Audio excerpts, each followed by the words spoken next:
ദൈവ തിരുനാമം മഹത്വപ്പെടട്ടെ. ഒരു നിമിഷം നമ്മുടെ തലകളെ ദൈവത്തിൻ്റെ സന്നിധിയിൽ വണക്കാം. സ്നേഹവാനായ ദൈവമേ, സ്വർഗസ്ഥ പിതാവേ, ഞങ്ങളോടുള്ള അവിടുത്തെ സ്നേഹത്തെ പ്രതി ഞങ്ങൾ അങ്ങേ വാഴ്ത്തുന്നു.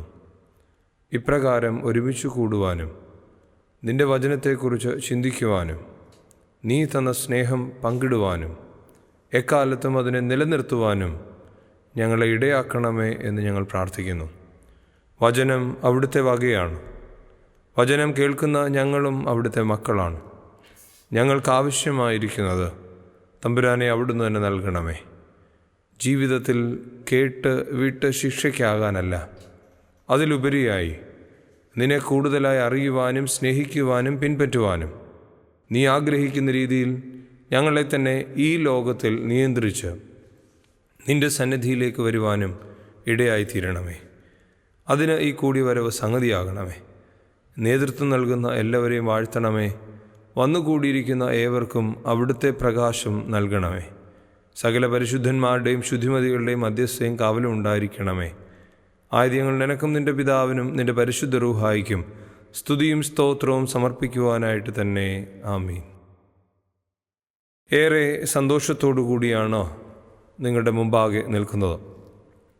നേരിട്ട് സാന്നിധ്യം അറിയിക്കുവാൻ കഴിയുന്നില്ല എങ്കിൽ കൂടി ശബ്ദരൂപേണയെങ്കിലും എനിക്ക് തന്ന ആശയം മനസ്സിൽ നിന്ന് നിങ്ങളുടെ മനസ്സിലേക്ക് ആക്കിത്തരണം എന്നുള്ള ഒരു ആഗ്രഹം ഉണ്ടായതുകൊണ്ടാണ് ഇപ്രകാരം ഒരു ശ്രമത്തിന് ഞാൻ മുതിരുന്നത്.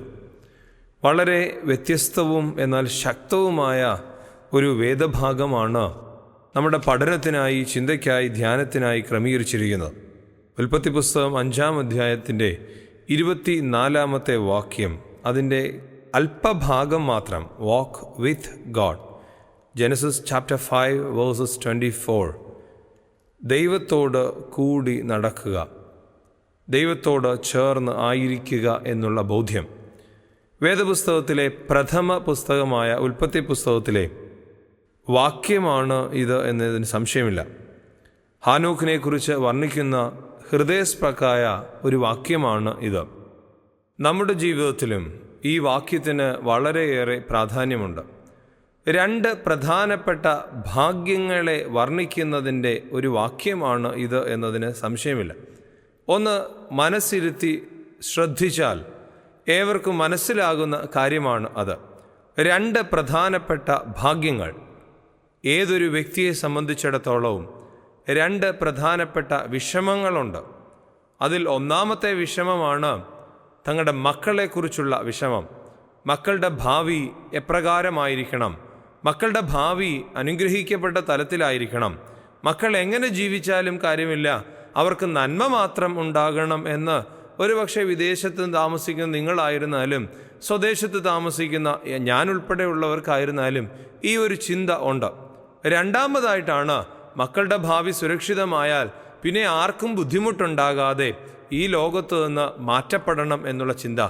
ലോകത്തിൽ ഇന്ന് വാർദ്ധക്യത്തിലായിരിക്കുന്നവരൊക്കെയും മറ്റുള്ളവർക്ക് ബുദ്ധിമുട്ട് ആയിക്കൊണ്ടിരിക്കുന്ന ഈ കാലഘട്ടത്തിൽ ആർക്കും ബുദ്ധിമുട്ടുണ്ടാകാതെ പോകണം എന്നുള്ളത് രണ്ടാമത്തെ ആഗ്രഹം, അല്ലെങ്കിൽ അത് ലഭിക്കുന്നവൻ രണ്ടാമത് ഭാഗ്യവാനാണ്. ഞാൻ പറഞ്ഞു 2 ഭാഗ്യങ്ങളാണ്. ഒന്ന്, തൻ്റെ പിൻതലമുറ അനുഗ്രഹിക്കപ്പെടുക. 2, തനിക്ക് മറ്റാർക്കും ബുദ്ധിമുട്ടുണ്ടാകാതെ ദൈവത്തിൻ്റെ സന്നിധിയിലേക്ക് മാറ്റപ്പെടുക. ഇത് 2ഉം കാണുവാൻ കഴിയുന്നുണ്ട് ഹാനോക്കിൽ. ഹാനോക്കിൻ്റെ പിൻതലമുറക്കാരനാണ് മെതുശലഹ്. മെതുശലഹിൻ്റെ ആയുസ്സാണ് 969 സംവത്സരം. രണ്ടാമതായിട്ട് ഹാനോക്കിനെ സംബന്ധിച്ചിടത്തോളം ദൈവത്തോട് കൂടെ നടന്നതിൻ്റെ ഫലമായി ദൈവം എടുത്തുകൊണ്ട വ്യക്തിയാണ്. തലമുറ അനുഗ്രഹിക്കപ്പെട്ടു. ഒപ്പം താനും മറ്റാർക്കും ഒരു ബാധ്യതയാകാതെ, ഒരു ബുദ്ധിമുട്ടാകാതെ ദൈവത്തിൻ്റെ സന്നിധിയിലേക്ക് എടുത്തുകൊണ്ട് പോകപ്പെട്ടു. ഈ 2 ഭാഗ്യങ്ങളും നേടിയെടുക്കാനായി ഹാനോക്കിന് ഒരേ ഒരു പ്രവൃത്തി മാത്രമേ ഉള്ളായിരുന്നു. അതാണ് ചിന്താവിഷയമായി എടുത്തിരിക്കുന്നത്. ദൈവത്തോട് കൂടെ നടന്നു. ദൈവത്തോട് കൂടെ നടക്കുന്ന ഒരു വിശ്വാസിക്ക് ലഭിക്കുന്ന 2 ഭാഗ്യമാണ് ഇവിടെ പറഞ്ഞിരിക്കുന്നത്. ഒന്ന്, തലമുറകൾ അനുഗ്രഹിക്കപ്പെടും. 2, ആർക്കും ബാധ്യതയാകാതെ ദൈവത്തിൻ്റെ സന്നിധിയിലേക്ക് നല്ല അവസാനം പ്രാപിച്ചുകൊണ്ട് പോകുവാനായി സാധിക്കും. ഒരുപക്ഷെ ഇതിന് വിപരീതമായി നടക്കുന്നവരൊക്കെ ദോഷം ചെയ്തു എന്ന് ഞാൻ വിശ്വസിക്കുന്നില്ല. എങ്കിലും വേദപുസ്തക പശ്ചാത്തലത്തിൽ അങ്ങനെ കാണുവാനായി സാധിക്കും. അങ്ങനെ ശ്രമിക്കുന്നുവെങ്കിൽ ഹാനോക്ക് എന്ന പേര് മാറ്റി എൻ്റെ പേരോ ഇത് കേൾക്കുന്ന നിങ്ങളുടെ ഓരോരുത്തരുടെയും പേരോ ഒക്കെ അവിടെ എഴുതി ചേർത്താൽ അതൊരു വലിയ ഭാഗ്യം തന്നെയാണ്. നമ്മുടെ പേരിനോട് ചേർത്ത് ഞാൻ ഇന്ന ആള് ദൈവത്തോട് ചേർന്ന് നടന്നു, അതുകൊണ്ട് അദ്ദേഹത്തിൻ്റെ തലമുറ അനുഗ്രഹിക്കപ്പെട്ടു, അദ്ദേഹം ദൈവം എടുത്തുകൊണ്ട് പോയ വ്യക്തിയിൽ ഒരാളായി മാറി എന്ന് കേൾക്കുവാൻ കാണുവാനൊക്കെ നമുക്ക് വളരെ ആഗ്രഹമാണ്. അതുകൊണ്ട് തന്നെ 4 പ്രധാനപ്പെട്ട ആശയങ്ങൾ അതുമായി ബന്ധപ്പെട്ട് പങ്കുവച്ചു കൊള്ളട്ടെ. ദൈവത്തോട് ചേർന്ന് നടക്കുവാനായി ശ്രമിക്കുന്ന നമുക്ക് വേണ്ടതായ 4 ആശയങ്ങൾ. 1, ദൈവത്തോട് ചേർന്ന് നടക്കുക എന്ന് പറഞ്ഞാൽ വാക്ക് വിത്ത് ദ ഓംനിപ്രസന്റ് ഗോഡ്. സർവശക്തനും സർവവ്യാപിയുമായ ദൈവത്തോട് ചേർന്ന് നടക്കുക. 4 രീതിയിൽ ദൈവത്തെ കാണുമ്പോൾ അതിൽ ഒന്നാമത്തേത് ഇത് തന്നെയാണ്. സർവശക്തനും സർവവ്യാപിയുമായ ദൈവത്തോട് ചേർന്ന് നടക്കുക. ആധുനിക കാലഘട്ടത്തിൽ രഹസ്യവും പരസ്യവും കൂടിക്കൂടി വരിക. രഹസ്യമായ ഏറെ കാര്യങ്ങൾ ചെയ്യുന്നതിൽ പ്രീതിപ്പെടുന്നവരാണ് നമ്മളൊക്കെ. മലയാളക്കര രഹസ്യങ്ങളുടെ കൂമ്പാരങ്ങളെ ഓരോന്നോരോന്നായി ലോകത്തിൻ്റെ മുമ്പാകെ വെളിപ്പെട്ടു വരിക. അത് പിന്നെയും ചില രഹസ്യങ്ങളിലേക്ക്, അത് പിന്നെയും ചില രഹസ്യങ്ങളിലേക്ക്, അങ്ങനെ രഹസ്യങ്ങളുടെ പിന്നാലെ ഇപ്പോൾ വാർത്താമാധ്യമങ്ങളായിരുന്നാലും വ്യക്തികളായും പൊയ്ക്കൊണ്ടിരിക്കുക. ഏതൊരു വ്യക്തിയും ചില കറപ്ഷന് ഭാഗമാകുക, ചില രഹസ്യങ്ങൾ. എന്നാൽ സർവശക്തനായ ദൈവം പഠിപ്പിക്കുന്നുണ്ടോ, ദൈവത്തിൻ്റെ മുമ്പാകെ ഒന്നും രഹസ്യമല്ല. ആലോചിച്ച് നോക്കിയാൽ അറിയാം. ഉൽപ്പത്തി പുസ്തകത്തിൽ പറയുന്ന നോഹയുടെ പെട്ടകത്തിൻ്റെ ഉള്ളറ ദൈവത്തിന് രഹസ്യമല്ല, പരസ്യമാണ്. മീനിൻ്റെ ഉള്ളിൽ കിടക്കുന്ന യോനയുടെ നിലവിളി ദൈവത്തിന് രഹസ്യമല്ല, പരസ്യമാണ്. ബഹുഭൂരിപക്ഷം വരുന്ന ജനങ്ങൾ 5000-ഓ 4000-ഓ 10,000-ഓ 15,000-ഓ ആകട്ടെ, എണ്ണത്തിൻ്റെ വ്യത്യാസമേ ഉള്ളൂ.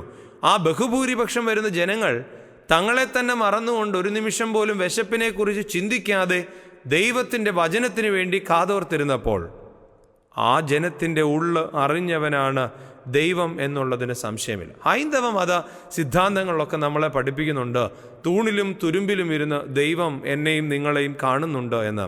എന്നാൽ ക്രൈസ്തവ സഭ ഇപ്രകാരം പഠിപ്പിക്കുന്നു, നീ എവിടെ പോയിരുന്നാലും ദൈവത്തിൻ്റെ സാന്നിധ്യം നിന്റെ കൂടെ ഉണ്ട്. യേശുതമ്പുരാൻ തന്നെ പറയുന്നുണ്ട്, ഞാനോ ലോകാവസാനത്തോളം എല്ലാ നാളും നിങ്ങളോടുകൂടെയുണ്ട്. വിശുദ്ധ മത്തായി സുവിശേഷത്തിൻ്റെ 28-ാം അധ്യായത്തിൻ്റെ 19-20 വാക്യം വായിക്കുമ്പം വളരെ വ്യക്തമായി ശിഷ്യന്മാർക്ക് നൽകുന്ന ആഹ്വാനമായത്. നമ്മുടെ മനസ്സിലേക്ക് ഈ ചിന്ത ഒന്ന് ആഴ്ന്നിറങ്ങണം. രഹസ്യമായും പരസ്യമായും എൻ്റെ കൂടെ നടക്കുക എൻ്റെ ദൈവം. എന്നെ എപ്പോഴും അറിയുന്ന, എന്നെ എപ്പോഴും കാണുന്ന, ഞാൻ ചെയ്യുന്ന ഓരോ ചെറിയ ചെറിയ തെറ്റുകളായിരുന്നാലും നന്മകളായിരുന്നാലും കാണുന്ന ഒരു ദൈവം ഉണ്ട്. ആ ദൈവത്തോടൊപ്പമാണ് ഞാൻ ജീവിക്കുന്നത്, ഞാൻ ഇരിക്കുന്നതും എഴുന്നേൽക്കുന്നതും.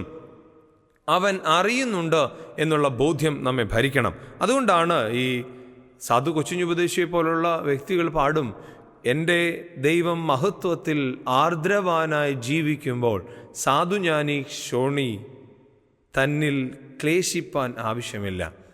ഈ ലോകത്ത് പ്രശ്നങ്ങളും പ്രതിസന്ധികളും ഒക്കെ ഉണ്ടാകും. പക്ഷെ എൻ്റെ ദൈവം എൻ്റെ കൂടെ ഉള്ളതുകൊണ്ട് എനിക്ക് ആവശ്യമില്ലാത്ത വേവലാതികളോ വിഷമങ്ങളോ പ്രയാസങ്ങളോ ആവശ്യമില്ല. എൻ്റെ അമ്മ എന്നെ കണ്ടത്, അമ്മയുടെ വയറ്റിൽ ഞാൻ ഉരുവായി 280-ാമത്തെ ദിവസമാണെന്നാണ് മെഡിക്കൽ ശാസ്ത്രം പറയുന്നത്. ആരോ കൊണ്ടുവന്ന് എൻ്റെ അമ്മയുടെ കയ്യിൽ എന്നെ കൊടുത്തതിന് ശേഷം എൻ്റെ അമ്മ ചുറ്റും നിന്നവരോട് പറഞ്ഞു, എനിക്ക് ജനിച്ചിരിക്കുന്നത് ഒരു മകനാണ്. പക്ഷെ ഞാൻ ഉറപ്പിച്ച് വിശ്വസിക്കുന്നു, കാലങ്ങൾക്ക് മുമ്പ് തന്നെ ദൈവം നിർണയിച്ചിട്ടുണ്ട്, ഇന്ന ദിവസം ഇത്രാം തീയതി ഇത്ര മണിക്ക് ഇത്ര മിനിറ്റിന് ഇന്നയിടത്ത് ഇന്ന ആർക്ക് ഒരാൺചെറുക്കൻ ജനിക്കും. ദൈവത്തിൻ്റെ നിശ്ചയമാണ്. പലപ്പോഴും ഈ പ്രതിസന്ധി നിറഞ്ഞ ലോകത്തിൽ നാം ഓടി നടക്കുമ്പോൾ ഈ ചിന്ത നമ്മെ ഭരിക്കുന്നില്ല. നാം ഒരുമിച്ച് ദൈവത്തോട് ചേർന്ന് ജീവിക്കുമ്പോൾ നമ്മുടെ പ്രശ്നങ്ങളും പ്രതിസന്ധികളുമൊക്കെ ദൈവം അറിയുന്നുണ്ട്. നാം അറിയാതെ തന്നെ നമുക്ക് വേണ്ടതായ എല്ലാ ക്രമീകരണങ്ങളും ദൈവം ചെയ്തു തരുന്നുണ്ട്. ഏറ്റവും അത്യാവശ്യമുള്ള വസ്തു ഏതാണെന്ന് ചോദിച്ചാൽ ശുദ്ധമായ വായുവാണ്. നമ്മൾ ആരും ഇന്ന് വരെ ഈ ശുദ്ധമായ വായുവിന് വേണ്ടി പ്രാർത്ഥിച്ചിട്ടില്ല, ശുദ്ധമായ ജലത്തിന് വേണ്ടി പ്രാർത്ഥിച്ചിട്ടില്ല. ഏറ്റവും അത്യാവശ്യമുള്ള ഈ 2 കാര്യങ്ങൾ ഔദാര്യമായി തരുവാൻ അറിയാവുന്ന ദൈവമാണ് എൻ്റെ കൂടെ ഉള്ളത്. ആ ദൈവത്തെ അറിയുവാൻ, യഥാർത്ഥമായി ആ ദൈവത്തോട് ചേർന്ന് ജീവിക്കുവാൻ നമുക്ക് ഇടയായിത്തീരണം. അനന്യ സഫീറ ദമ്പതികൾക്കുണ്ടായ പ്രശ്നം അവിടെയാണ്. അവർ വിചാരിച്ചു വസ്തു വിറ്റ് കഴിഞ്ഞാൽ ആരും അറിയത്തില്ല, അതിൻ്റെ എത്ര രൂപ മാറ്റിവെച്ചാലും ആരും അറിയത്തില്ല. പത്രോസ് അപ്പോസ്തലൻ വളരെ വ്യക്തമായി അവരോട് ഓർപ്പിക്കുന്നത് തന്നെയാണ്, നിന്നെ അറിയുന്ന, നീ ചെയ്യുന്ന എല്ലാ പ്രവൃത്തികളും കാണുന്ന ഒരു ദൈവമുണ്ട്. പഴയ നിയമത്തിൽ ഉൽപ്പത്തി പുസ്തകത്തിന് അത് വീണ്ടും പറയുന്നുണ്ട്.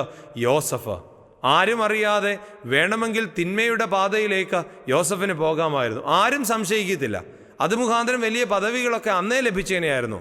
എന്നാൽ ദൈവം ജീവിക്കുന്നുണ്ട്, ആ സർവശക്തനായ ദൈവം എൻ്റെ കൂടെ ഉണ്ട് എന്നുള്ള ബോധ്യം യോസഫിനെ ഭരിച്ചിരുന്നു എന്നുള്ളതാണ് വളരെ സത്യമായിട്ടുള്ള കാര്യം. നമ്മുടെ മനസ്സിലേക്ക് ഈ ചിന്ത ആഴ്ന്നിറങ്ങണം. ഞാൻ ജീവിക്കുന്നത് ദൈവത്തിൻ്റെ മുമ്പാകെ തന്നെയാണ്. കണ്ണുകൾ അടച്ചു വെച്ചാൽ എനിക്ക് ഭൂമിയിലുള്ളത് കാണാൻ കഴിയാതെ വരും എന്ന് മാത്രമേ ഉള്ളൂ. പക്ഷെ ദൈവത്തിൻ്റെ കണ്ണുകൾ അടയുന്നില്ല. സങ്കീർത്തനക്കാരൻ വളരെ വ്യക്തമായി ഓർപ്പിക്കുന്നുണ്ട്, ഇസ്രായേലിൻ്റെ കാവൽക്കാരൻ ഉറങ്ങുന്നില്ല, ഉറക്കം തൂങ്ങുന്നുമില്ല.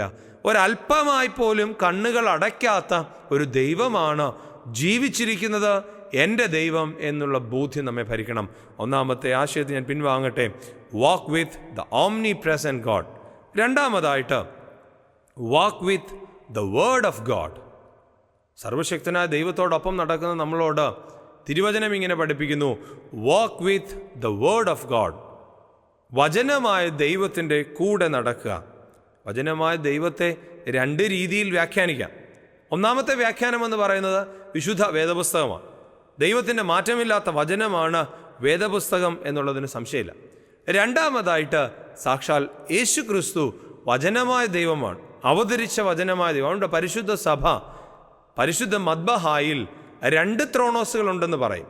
ഒന്ന് വചനമായ ദൈവത്തിൻ്റെ സിംഹാസനമായ എവൻഗേലിയോൻ മേശ, 2 അവതരിച്ച വചനമായ ദൈവത്തിൻ്റെ സിംഹാസനമായ പരിശുദ്ധ ത്രോണോസ്. ഇത് രണ്ടും ഒരേ പ്രാധാന്യമാണ്. എന്നാൽ ഈ ഒരു സന്ദർഭത്തിൽ രണ്ടാമത്തതിനേക്കാൾ കൂടുതലായി ഒന്നാമത്തതിന് ഈ സന്ദർഭത്തിൽ ഒരു പ്രാധാന്യം നൽകിയ. എന്തുകൊണ്ട് എന്ന് ചോദിച്ചാൽ, ആധുനിക കാലഘട്ടത്തിൽ വേദപുസ്തകം വായിക്കുന്നവരുടെയോ ധ്യാനിക്കുന്നവരുടെയോ പഠിക്കുന്നവരുടെയോ എണ്ണം വളരെ കുറയുക. ദ്രുതഗതിയിൽ ഓടുന്ന ആധുനിക ലോകത്തിൻ്റെ മായാപ്രപഞ്ചത്തിൻ്റെ പിന്നാലെ നമ്മളും ഓടി നടക്കുമ്പോൾ എവിടെയോ യഥാർത്ഥ വഴി കാണിച്ചു തരുന്ന, യഥാർത്ഥ അത്ഭുതങ്ങളെ കാണിച്ചു തരുന്ന തിരുവചനത്തെ അന്യമാക്കി നിർത്തുന്നു എന്നൊരു ചിന്ത എനിക്ക് തോന്നാറുണ്ട്. ദിവസവും 6 അധ്യായം വായിക്കുവാനും അത് പഠിക്കുവാനും ആവശ്യപ്പെട്ടുള്ള മാത്യു സിദിയൻ ബാവായെ കണ്ടിട്ടുള്ളത് കൊണ്ട് അതിൻ്റെ ഒരു മഹിമ മനസ്സിലാക്കിയെടുക്കുവാനായിട്ട് അല്പമായെങ്കിലും സാധിച്ചിട്ടുണ്ട്. ദൈവവചനത്തെ ഹൃദയത്തോട് ചേർത്ത് വയ്ക്കുവാനായിട്ടിടയായിത്തീരണം. തിരുവചനം ഇങ്ങനെ ഓർപ്പിക്കുന്നു, ബാലൻ തൻ്റെ നടപ്പിനെ നിർമ്മലമാക്കുന്നത് എങ്ങനെ? നിന്റെ ന്യായപ്രമാണത്തെ ആചരിക്കുന്നത് മുഖാന്തരം തന്നെ. നമ്മുടെ മനസ്സിലേക്ക് ഇത് ആഴ്ന്നിറങ്ങണം. ഞാൻ എൻ്റെ വഴി എങ്ങനെ നിർമ്മലമായി നയിക്കാം? ഇപ്രകാരമുള്ള സമ്മേളനങ്ങൾ കൂടിയിട്ടോ, ദേവാലയത്തിലെ പ്രത്യേക കൂദാശകൾ പങ്കെടുത്തുകൊണ്ടോ, ശുശ്രൂഷകൾ പങ്കെടുത്തുകൊണ്ടോ, പെരുന്നാളുകൾ ആചരിച്ചുകൊണ്ടോ എനിക്ക് എന്താ പ്രയോജനം? എനിക്ക് ആ പ്രയോജനത്തിൻ്റെ പൂർത്തീകരണം വേണമെങ്കിൽ ദൈവത്തിന് എന്നോട് സംസാരിക്കുന്നതിനുള്ള അവസരം കൊടുക്കണം. ദൈവം എന്നോട് സംസാരിക്കാൻ ആഗ്രഹിക്കുന്നുണ്ട്. ഞാൻ എൻ്റെ ആവശ്യങ്ങളും ആവലാദികളും ദൈവത്തിൻ്റെ മുമ്പാകെ പറയുവാനായിട്ട് ശ്രമിക്കുമ്പോൾ ദൈവം എന്നോടും ചില കാര്യങ്ങൾ പറയുവാനായി ശ്രമിക്കുന്നുണ്ട്. ദൈവത്തിന് എന്നോട് പറയാൻ ശ്രമിക്കുന്നത് സ്വപ്നത്തിൽ കൂടി വേണമെങ്കിൽ പറയാം, അല്ലെങ്കിൽ അതിനേക്കാളും ശക്തമായി പിതാക്കന്മാരിൽ കൂടി എഴുതപ്പെട്ട് നമ്മുടെ കയ്യിലേക്ക് ലഭിച്ച വിശുദ്ധ വേദപുസ്തകം. ഇന്നത്തെ കാലഘട്ടത്തിൽ നിന്ന് നോക്കുമ്പോൾ 100-150 ഇന്ത്യൻ റുപ്പി കൊടുത്താൽ ഒരു വേദപുസ്തകം കയ്യിൽ കിട്ടും. പക്ഷെ നാം അറിയുന്നില്ല, 1400-ലധികം വർഷമെടുത്ത് ദൈവം തമ്പുരാനാൽ ലോകത്തിലെ മനുഷ്യർക്ക് പറഞ്ഞു നൽകി എഴുതപ്പെട്ട പുസ്തകമാണ് വിശുദ്ധ വേദപുസ്തകമെന്ന്. 40-ലധികം ഗ്രന്ഥകാരന്മാരെ വിശുദ്ധീകരിച്ച് അവരുടെ കൈകളിൽ കൂടി എഴുതപ്പെട്ടതാണ് വിശുദ്ധ വേദപുസ്തകം എന്ന് നാം വിസ്മരിച്ചു പോകുന്നു. 3 ഭൂഖണ്ഡങ്ങളിൽ ഇരുന്ന് എഴുതപ്പെട്ടതാണ് വിശുദ്ധ വേദപുസ്തകം എന്ന് നാം വിസ്മരിച്ചു പോകുന്നു. 1189 അധ്യായങ്ങൾ മാത്രമുള്ള ഒരു വേദപുസ്തകം പഠിക്കുവാനായി നാം ആരും ശ്രമിച്ചിട്ടില്ല, നാം ആരെക്കൊണ്ടും ശ്രമിപ്പിക്കുന്നുമില്ല. ഒരു പക്ഷേ കാലങ്ങൾക്ക് മുമ്പ് ഈ വേദപുസ്തകം കൈകളിൽ ഇല്ലാതിരുന്ന കാലഘട്ടങ്ങളിൽ പിതാക്കന്മാർ സങ്കീർത്തനങ്ങൾ ഉരുവിടുമായിരുന്നു. എനിക്ക് ഓർമ്മയുണ്ടോ, എൻ്റെ ചെറുപ്പകാലങ്ങളിലൊക്കെ എനിക്ക് ബുദ്ധിയുണ്ടോ, എനിക്ക് ഇൻ്റലിജൻസ് ഉണ്ടോ, അല്ലെങ്കിൽ എനിക്ക് കോമൺ സെൻസ് ഉണ്ടോ, എനിക്ക് മെമ്മറി പവർ ഉണ്ടോ എന്നൊക്കെ എൻ്റെ മാതാപിതാക്കൾ ലോകത്തിൻ്റെ മുമ്പാകെ കാണിച്ചു കൊടുക്കാൻ ഉദാഹരണമായി ശ്രമിച്ചിരുന്നത് വേദപുസ്തകത്തിലെ സങ്കീർത്തനങ്ങളായിരുന്നു. ആ സങ്കീർത്തനങ്ങൾ എത്ര ഉരുവിടുന്നോ അത്രയും എൻ്റെ മകന് മെമ്മറി കപ്പാസിറ്റി ഉണ്ടോ, മെമ്മറി ഉണ്ടോ എന്ന് കാണിച്ചു കൊടുക്കാനായിട്ട് എൻ്റെ മാതാപിതാക്കൾ ശ്രമിച്ചിരുന്നു. ഇന്നത്തെ കാലഘട്ടം നേരെ തിരിഞ്ഞിരിക്കുക. നമ്മളൊക്കെ, ഞാൻ ഉൾപ്പെടെ, എന്നെ മാറ്റി നിർത്തിക്കൊണ്ടല്ല പറയുന്നത്, ഞാൻ ഉൾപ്പെടെയുള്ള ആളുകൾ നഴ്സറി റൈംസും അതിനപ്പുറമുള്ള മറ്റു കാര്യങ്ങളൊക്കെ കുഞ്ഞുങ്ങളെ പഠിപ്പിച്ച് അതാണ് ബുദ്ധിയുടെ അടിസ്ഥാനമെന്ന് ചിന്തിക്കുക. ഒരു ഉദാഹരണം കൂടെ പറഞ്ഞുകൊള്ളട്ടെ. ഏറ്റവും ആദ്യം ഒരു കുഞ്ഞ് പഠിക്കുന്ന ഒരു സങ്കീർത്തനമുണ്ട്. 1 വയസ്സ്, 1.5 വയസ്സ്, 2 വയസ്സിന് മുമ്പ് അവൻ ആദ്യം ഉരുവിടുന്ന ഒരു സങ്കീർത്തനമുണ്ടായിരുന്നു പണ്ട്. മറ്റൊന്നുമല്ല, 23-ാം സങ്കീർത്തനം. 23-ാം സങ്കീർത്തനത്തിൻ്റെ 1-ാം വാക്യം ഇങ്ങനെ ഓർപ്പിക്കുന്നു: യഹോവ എൻ്റെ ഇടയനാകുന്നു, എനിക്ക് മുട്ടുണ്ടാകുകയില്ല. യഹോവ എൻ്റെ ഇടയനാകുന്നു, എനിക്ക് മുട്ടുണ്ടാകുകയില്ല. പച്ചയായ പുൽപ്പുറങ്ങളിൽ അവൻ എന്നെ കിടത്തും, സ്വസ്ഥയുള്ള വെള്ളത്തിനരികത്തേക്ക് അവൻ എന്നെ നടത്തും, എൻ്റെ പ്രാണനെ അവൻ തണുപ്പിക്കും. ഇതെല്ലാം ഫ്യൂച്ചറിൽ നടക്കുന്ന കാര്യമാണ്, ഇമ്മീഡിയറ്റ് ആയിട്ട് നടക്കുമെന്നല്ല, ഫ്യൂച്ചറിൽ നടക്കുന്ന കാര്യമാണ്. ആ ബോധ്യമുള്ള കുഞ്ഞ് യാതൊരു സംശയമില്ല, ഒരാത്മഹത്യക്കും പോവില്ല. എൻ്റെ ദൈവം എൻ്റെ ഇടയനാ, എന്നെ നടത്തും. ഈ ഒരു ബോധ്യം നഷ്ടപ്പെടുത്തിയത് നാം ആകുന്ന മാതാപിതാക്കൾ തന്നെയാണ്. സ്വന്തമായി മുറിയുണ്ട്, സ്വന്തമായി ലാപ്ടോപ്പ് ഉണ്ട്, ടാബ്ലറ്റ് ഉണ്ട്, വേണ്ടതുണ്ട്, വേണ്ടാത്തതുണ്ട്, എല്ലാം ഉണ്ട്.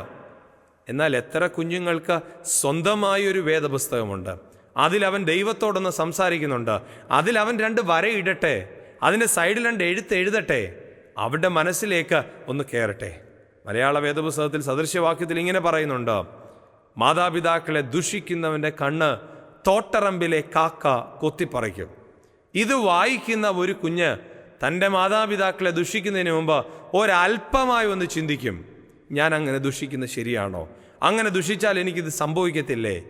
ഇത് പറഞ്ഞു കൊടുത്തത് വിശുദ്ധ വേദപുസ്തകമാണ്. നാം ഇതിനെ ഇന്ന് കുഞ്ഞുങ്ങളുടെ അടുക്കൽ നിന്ന് അകറ്റിയേക്കാം. We want to get more knowledge through some other text other than Bible.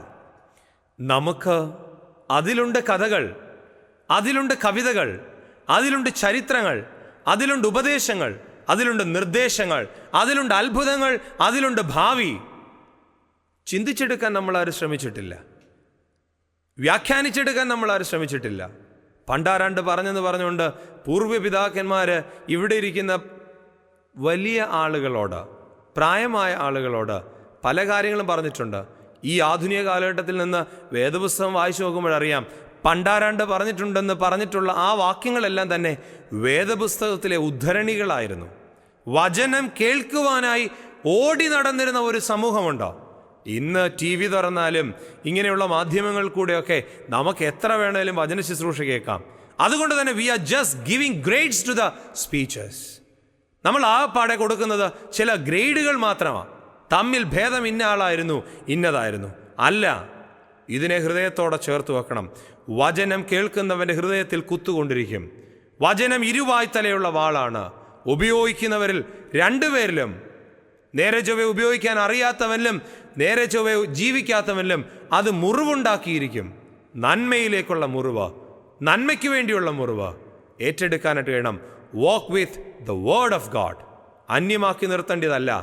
ലോകത്തിൽ ഏറ്റവും കൂടുതൽ വിറ്റഴിക്കപ്പെട്ട, ഏറ്റവും കൂടുതൽ പരിഭാഷപ്പെടുത്തിയിട്ടുള്ള, ഏറ്റവും കൂടുതൽ ആളുകൾ വാങ്ങിയിട്ടുള്ള ഈ പുസ്തകം അലങ്കാര വസ്തുവല്ല. കുടുംബ ചരിത്രങ്ങളും ഒക്കെ നമ്മൾ വളരെയേറെ വ്യാഖ്യാനിക്കുകയും വായിപ്പിക്കുകയും ചെയ്യുന്ന കാലഘട്ടത്തിൽ വിവാഹ കൂദാശയൊക്കെ നടന്നിട്ടുള്ള വീടുകളിൽ ചെന്ന് നോക്കിയാൽ അറിയാം എത്ര വേദപുസ്തകം ആ വീട്ടിൽ ഗിഫ്റ്റ് കിട്ടുന്നതെന്നറിയാമോ? എത്ര വേദപുസ്തകം. ഒരുപക്ഷെ എനിക്ക് ഒരു വൈദികനായിട്ട് പോലും പുച്ഛം തോന്നാറുണ്ട് ഈ സാഹചര്യം കാണുമ്പോൾ. ഒരു 150 രൂപയുടെ വേദപുസ്തകം കൊടുക്കും, പിന്നെ നീണ്ട വാചകത്തിൽ കുടുംബചരിത്രത്തിൻ്റെ ഒരു പ്രഖ്യാപനവും, അത് കഴിഞ്ഞ് കൊച്ചുങ്ങടയിലോട്ട് കൊടുക്കും. ഞാൻ ആലോചിച്ച് നോക്കിയിട്ടുണ്ട്, 150 രൂപ കൊടുത്താൽ മേടിക്കാൻ ഇതിലും പറ്റിയ ഗിഫ്റ്റൊന്നുമില്ല. അപ്പോൾ അത് മേടിക്കുക, ഈ വാചകം കൂടെ പറയുക, മറ്റേ വല്ല മേടിക്കണേ 1500 രൂപയിലും കൊടുക്കണം. അത്രയ്ക്ക് നമ്മളിതിനെ അവഹേളിച്ചു. എന്നിട്ടും തള്ളിക്കളയാ തമ്പുരാൻ കാത്തിരിക്കുക, എന്നെങ്കിലും എൻ്റെ വചനത്തെ നിൻ്റെ കൂടെ ചേർത്ത് വെക്കൂ എന്നുള്ള ബോധ്യത്തിൽ. പണ്ടുകാലത്ത് പേടി വരുന്ന സമയത്ത് കട്ടിലിൻ്റെ തലയ്ക്കിട വെച്ച് കൊടുക്കും വേദപുസ്തകം. ആ വേദപുസ്തകം അവർക്കൊരു ഊർജ്ജമാണ്. വെറും കറുത്ത മഷി കൊണ്ട് ആലേഖനം ചെയ്തിട്ടുള്ളൊരു വസ്തുവല്ല അത്. അതിലുപരിയായി ദൈവത്തിൻ്റെ മാറ്റമില്ലാത്ത വചനമാണത്. ഒരിക്കലും മാറ്റാത്ത. ആകാശവും ഭൂമിയും അഴിഞ്ഞു പോകും, എൻ്റെ വചനങ്ങൾ ഒരിക്കലും അഴിഞ്ഞു പോകുകയില്ല. അതുകൊണ്ട് തന്നെ walk with the word of God. മറക്കുവാനായിട്ട് ഇടയാകരുത്. ദൈവത്തിൻ്റെ വചനത്തോട് ചേർന്ന് ജീവിക്കുക. പ്രത്യേകിച്ച് 119 സങ്കീർത്തനം വായിച്ചു നോക്കുക. അവിടെ പറയുന്നുണ്ട് വചനത്തിൻ്റെ ശക്തി. ആ ശക്തിയെ ഒന്ന് ഏറ്റെടുത്തുകൊണ്ട് ദൈവവചനത്തെ അധികം വായിക്കണമെന്ന് പറയില്ല. മാത്യു സിംബാവായും പറയുന്നത് അധികം വായിക്കണമെന്നാണെന്ന് എനിക്ക് വിശ്വാസമില്ല. രാവിലെ പഴയ നിയമത്തിൽ നിന്ന് പുതിയ നിയമത്തിൽ നിന്ന് ഒരു സങ്കീർത്തനം. 3 പേരാണ് ഒരു വീട്ടിലുള്ളെങ്കിൽ അപ്പൻ പഴയ നിയമത്തിൽ നിന്ന് വായിക്കട്ടെ, അമ്മ പുതിയ നിയമത്തിൽ നിന്ന് വായിക്കട്ടെ, മകനോ മകളോ സങ്കീർത്തനത്തിൽ നിന്ന് വായിക്കട്ടെ. രാവിലെയും വൈകിട്ടും ഇതുപോലെ 2 തവണ ചെയ്തു കഴിയുമ്പോൾ 6 അധ്യായം ഒരു ദിവസം വായിച്ചു കഴിയും. അവിടെ ആഴ്ന്നിറങ്ങും. അറിഞ്ഞും അറിയാതെയും ദൈവത്തിൻ്റെ വചനം, ആശ്വാസം നൽകുന്ന വചനം, സംതൃപ്തി നൽകുന്ന വചനം, ഉന്മേഷം നൽകുന്ന വചനം, ആവേശം നൽകുന്ന വചനം. ആ ബോധ്യം നമ്മുടെ മനസ്സിലേക്ക് വരട്ടെ. 2ാമത്തെ ആശയത്തെ ഞാൻ പിൻവാങ്ങുന്നു. Walk with the word of God. 3ാമത്തെ ആശയത്തിലേക്ക്, ദൈവത്തോട് ചേർന്ന് നടക്കുവാനായി 3ാമത് ഉള്ള വഴി, walk with the body of God. ദൈവത്തിൻ്റെ ശരീരത്തോട് ചേർന്ന് നടക്കുക. ദൈവത്തിൻ്റെ ശരീരത്തോട് ചേർന്ന് നടക്കുക. ഇതിനും 2 തലത്തിൽ വ്യാഖ്യാനിക്കാനായിട്ട് കഴിയും. മുമ്പ് പറഞ്ഞ ആശയത്തിൽ പറഞ്ഞിരിക്കുന്ന വാക്കിനോട് ചേർത്ത് തന്നെ ഇതിനെ വെക്കാൻ കഴിയും. ദൈവത്തിൻ്റെ ശരീരം എന്ന് പറയുന്നത് 2 രീതിയിൽ. ഒന്ന്, വിശുദ്ധ കുർബാനയെ പറ്റി അപ്രകാരം പറഞ്ഞിട്ടുണ്ട്. അവനെ മേശയിൽ അപ്പം വീഞ്ഞായി നീ കാണുന്നു. ദൈവത്തെ പരിശുദ്ധ ത്രോണോസിൽ അപ്പവും വീഞ്ഞുകളായി, ദൈവത്തിൻ്റെ ശരീരത്തെ പരിശുദ്ധ ത്രോണോസിൽ അപ്പവും വീഞ്ഞുമായി നാം കാണുന്നുണ്ട്. 2ാമതായിട്ട് പൗലോസ് അപ്പോസ്തലൻ്റെ വ്യാഖ്യാനത്തിൽ പരിശുദ്ധ സഭയെ പരിശുദ്ധ പൗലോസ് അപ്പോസ്തലൻ വ്യാഖ്യാനിക്കുന്നത് കർത്താവിൻ്റെ ശരീരമായിട്ടാണ്. ഇന്നത്തെ കാലഘട്ടത്തിലേക്ക് നോക്കുമ്പോൾ സഭ ആവശ്യമില്ല എന്ന് പറയുന്ന സങ്കല്പത്തിലാണ്. സഭ ഉണ്ടെങ്കിൽ തന്നെയും അത് വ്യക്തിഗതമായ താല്പര്യങ്ങളെ സംരക്ഷിക്കുവാൻ വളച്ചൊടിച്ചുകൊണ്ടിരിക്കുക. പരിശുദ്ധ ഓർത്തഡോക്സ് സഭയിലും അങ്ങനത്തെ ആളുകൾ ഇല്ല എന്ന് വിശ്വസിക്കാൻ എന്നെ കൊണ്ട് കഴിയുന്നില്ല. എവിടെയെങ്കിലുമൊക്കെ സ്വാർത്ഥ താല്പര്യത്തിന് വേണ്ടി, ആളുകളെ സുഖിപ്പിക്കാൻ വേണ്ടി, ആളുകളെ സന്തോഷിപ്പിക്കാൻ വേണ്ടി അതിനനുയോജ്യമായ രീതിയിൽ ജീവിക്കുക, പ്രസംഗിക്കുക. പരിശുദ്ധ സഭ എന്ന് പറയുന്നത് ഒരു വ്യക്തിയല്ല, ഒരു സമൂഹമല്ല, ദൈവത്തിൻ്റെ ശരീരമാണ്. അതിൻ്റെ ഭാഗവാക്കാണ് വ്യക്തികളും സമൂഹങ്ങളും ഒക്കെ തന്നെ. എന്താണ് പരിശുദ്ധ സഭയുടെ പ്രത്യേകത? ദൈവം ഭൂമിയിൽ ആക്കി വച്ചിട്ട് പോയ ദൈവത്തിൻ്റെ എക്സ്റ്റൻഷനാണ് സഭ. സഭ വേണ്ട, ദൈവം മാത്രം മതി എന്ന് ചിന്തിക്കുമ്പോൾ ഈ വേദപുസ്തകം നമ്മുടെ കയ്യിൽ എടുക്കുന്ന വ്യക്തികൾക്കറിയാം, വേദപുസ്തകം ഒരിക്കലും ദൈവം കൊണ്ടുവന്ന് കൈ കൊടുത്തിട്ട് പോയതൊന്നുമല്ല. സഭയ്ക്കകത്ത് നിന്ന് രൂഢമൂലമായതാണ് വേദപുസ്തകം. ആ ബോധ്യത്തിലാകുമ്പോഴാണ് ദൈവത്തോട് ചേർന്ന് ജീവിക്കുന്നതിന് സഭയോട് ചേർന്ന് ജീവിക്കുക എന്ന് പറയുന്നത്. ദൈവം 10 കൽപ്പന നൽകിയിട്ടുള്ളതുപോലെ തന്നെ സഭയും ചില കൽപ്പനകളുണ്ട്. എന്നെ ഞാനാക്കി മാറ്റിയത് എൻ്റെ മാതാപിതാക്കളാണെങ്കിൽ, എന്നെ ദൈവത്തെ അറിഞ്ഞത് എൻ്റെ സഭയാണ്.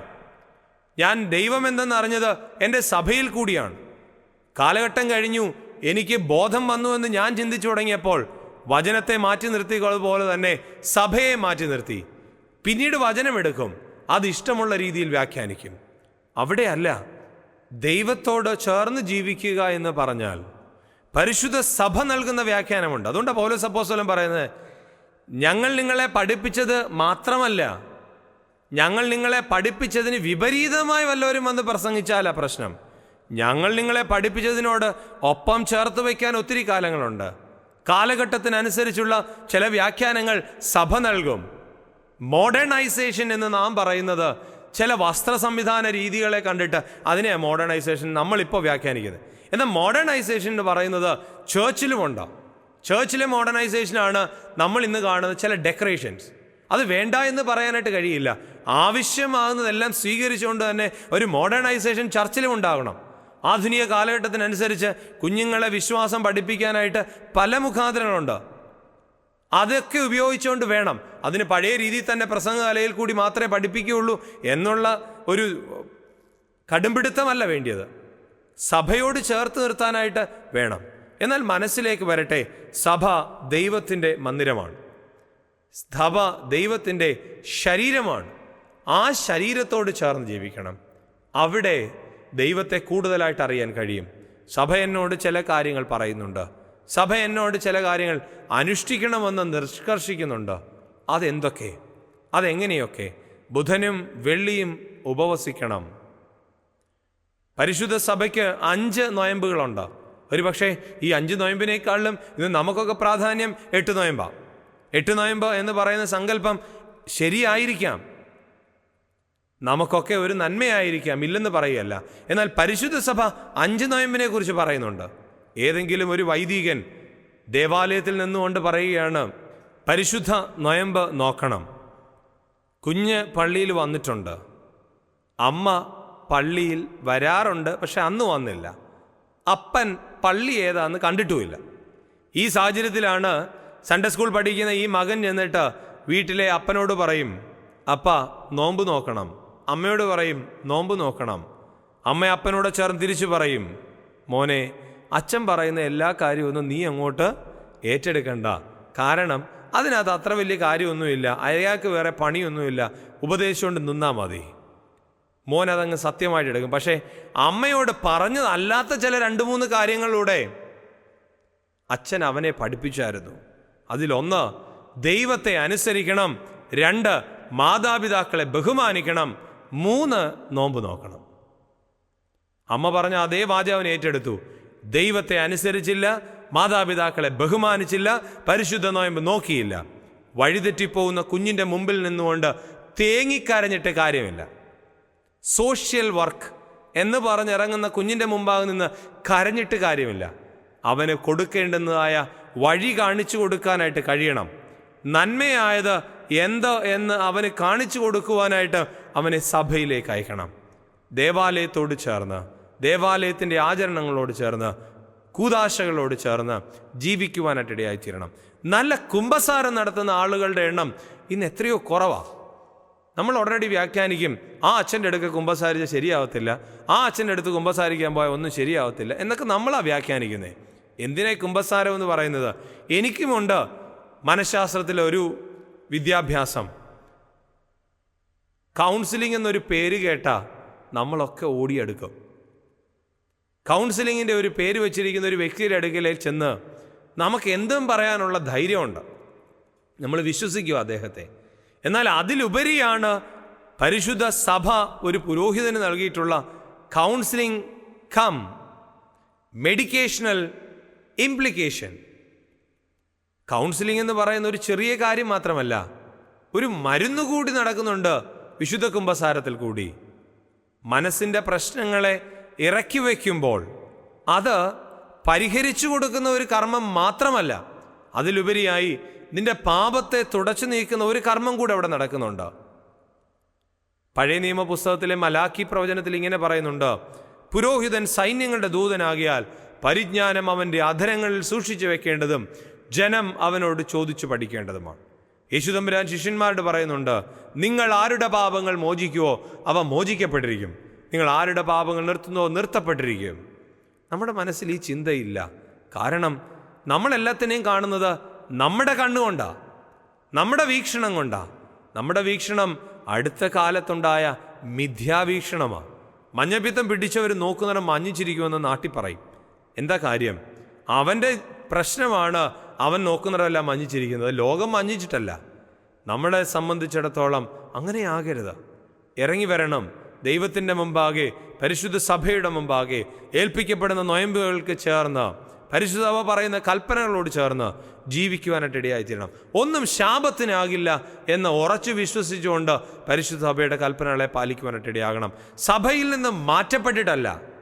അങ്ങനെയാണ് ഈ മാർത്തോമാ ശ്ലീഹ ഭാരതത്തിൽ വന്നിട്ട് 7.5 പള്ളികൾ സ്ഥാപിക്കേണ്ട ആവശ്യമില്ല. അദ്ദേഹം 7.5 പള്ളികൾ സ്ഥാപിച്ചു. 4 കുടുംബങ്ങളെ പട്ടം കൊടുത്തു. സഭ എന്ന് പറയുന്നത് ഈ ഭാരതത്തിലാക്കി. ഓരോ സ്ഥലങ്ങളിലുമുണ്ട് ഇതുപോലെ തന്നെ അപ്പോസ്തലന്മാർ പോയി സഭകൾ സ്ഥാപിച്ചു. വെറുതെ അല്ല, അതിൻ്റേതായ ഒരു പ്രാധാന്യമുണ്ട്. എൻ്റെ ഓർമ്മയ്ക്കായി നിങ്ങൾ ഇത് ചെയ്യുവീൻ എന്ന് ഏൽപ്പിച്ചിട്ട് പോയി. അത് ഏറ്റെടുക്കുവാനായിട്ട് കഴിയുന്നത് സഭയ്ക്കാണ്.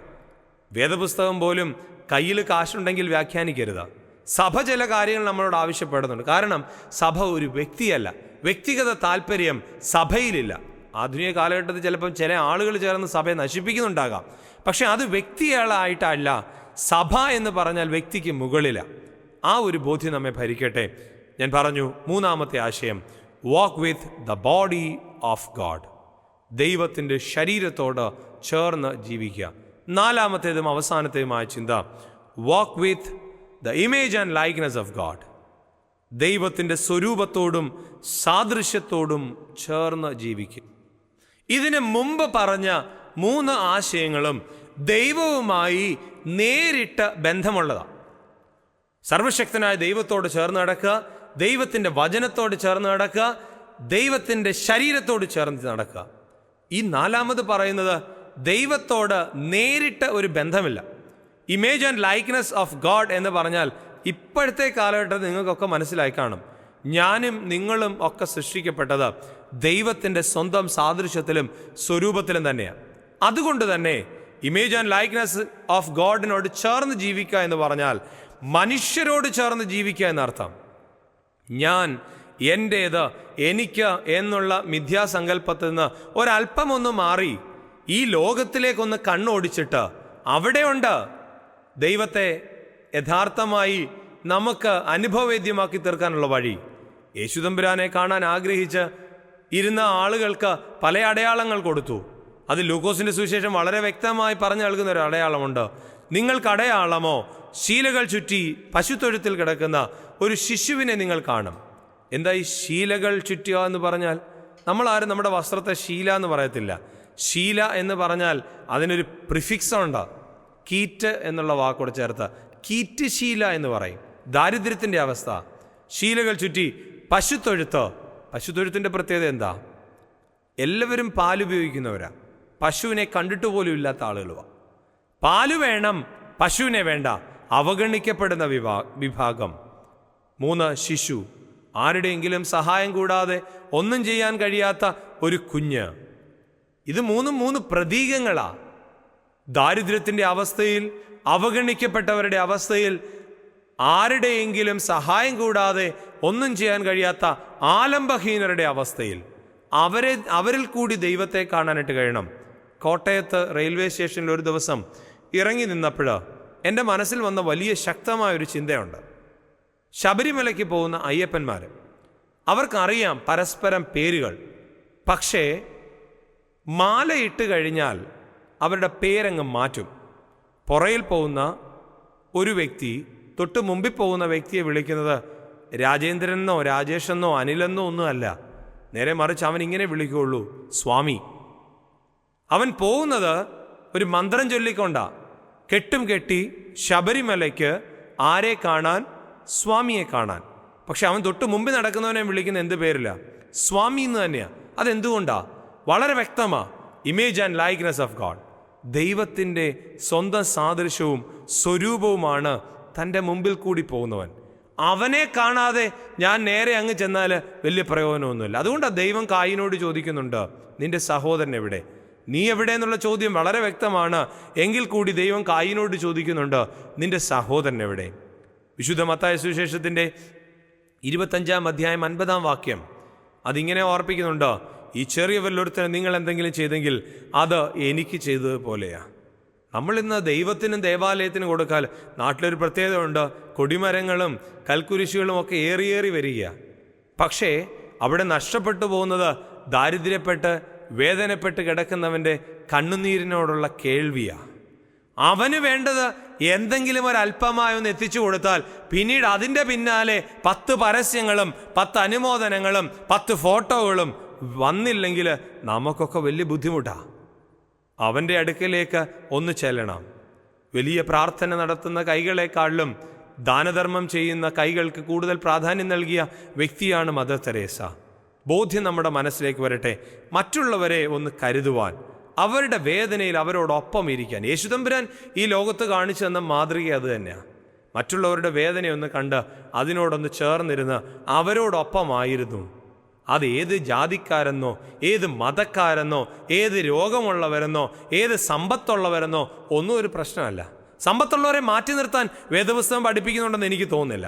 അങ്ങനെയായിരുന്നില്ല അബ്രഹാം പിതാവിനെ മാറ്റിവെച്ചേനെ, ഇസഹാക്കിനെ മാറ്റിവെച്ചേനെ, യാക്കോബിനെ മാറ്റിവെച്ചേനെ, ഇയ്യോബിനെ മാറ്റിവെച്ചേനെ.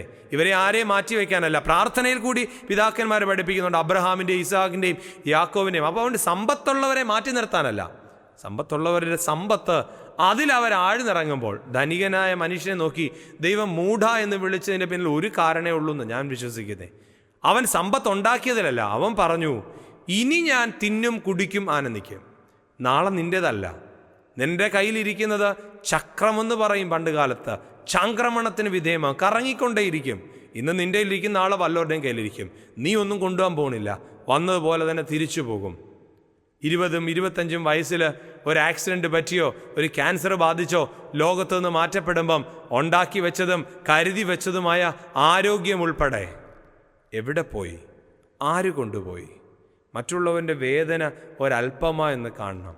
തമാശയ്ക്ക് പറയും, വണ്ടിയിൽ വിശിഷ്ട ഇനം നായെക്കൊണ്ട് നടക്കുന്നവന് അല്പഭക്ഷണം കഴിക്കാനില്ലാത്തവൻ്റെ വേദന എങ്ങനെ മനസ്സിലാകും? ലക്ഷങ്ങൾ മുടക്കി കോടികൾ മുടക്കി കല്യാണങ്ങൾ നടത്തുന്ന നാട്ടിൽ എന്തിനു വേണ്ടി? ആവശ്യമില്ലാത്ത ഈ ആർഭാടം എന്തിനു വേണ്ടി?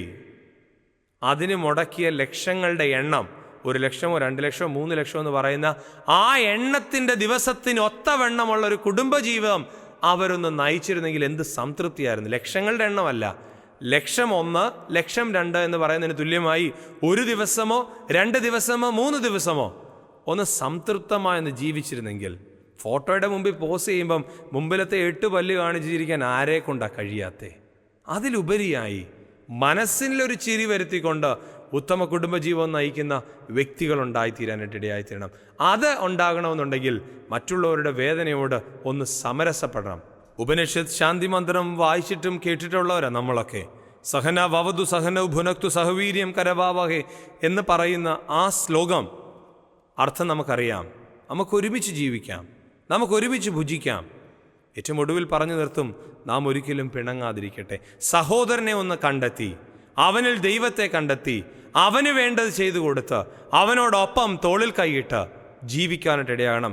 വിശുദ്ധ വേദപുസ്തകം ഇങ്ങനെ ഓർപ്പിക്കുന്നു, നീ ദേവാലയത്തിൽ വഴിപാട് അർപ്പിക്കാൻ വരുമ്പോൾ നിന്റെ സഹോദരന് നിന്നോട് എന്തെങ്കിലും പിണക്കമുണ്ടെങ്കിൽ ആദ്യം ചെന്ന് അവനോട് നിരന്നുകൊള്ളുക, അതിനുശേഷം വരിക, നിന്റെ യാഗം ഞാൻ സ്വീകരിക്കും. എവിടെ നോക്കിയാലും ആ ഒരർത്ഥം, ഏത് മതം നോക്കിയാലും ആ അർത്ഥം തന്നെയാണ് പഠിപ്പിക്കുന്നത്. ദൈവത്തോട് ചേരുവാൻ ആഗ്രഹിക്കുന്ന നമുക്ക് ആദ്യം വേണ്ടത് സഹോദരനോട് ചേരുക. ഈ ബോധ്യം നമ്മെ ഭരിക്കട്ടെ. ഞാൻ എൻ്റെ വാക്കുകളെ ഉപസംഹരിക്കുകയാണ്. ദൈവത്തോട് ചേർന്ന് ആയിരിക്കുന്ന ഹാനോക്കിൻ്റെ ജീവിതത്തിൽ 2 വലിയ ഭാഗ്യങ്ങളുണ്ടായി. 1, തൻ്റെ പിൻതലമുറ അനുഗ്രഹിക്കപ്പെട്ടു. 2, അവൻ മറ്റുള്ളവർക്ക് ബുദ്ധിമുട്ടാകാതെ ദൈവത്തിൻ്റെ സന്നിധിയിലേക്ക് പോയി. ഞാനും നിങ്ങളുമൊക്കെ ആഗ്രഹിക്കുന്നത് ഇത് തന്നെയാണ്. ജന്മം കൊടുത്ത എൻ്റെ പിൻതലമുറ അനുഗ്രഹിക്കപ്പെടണം.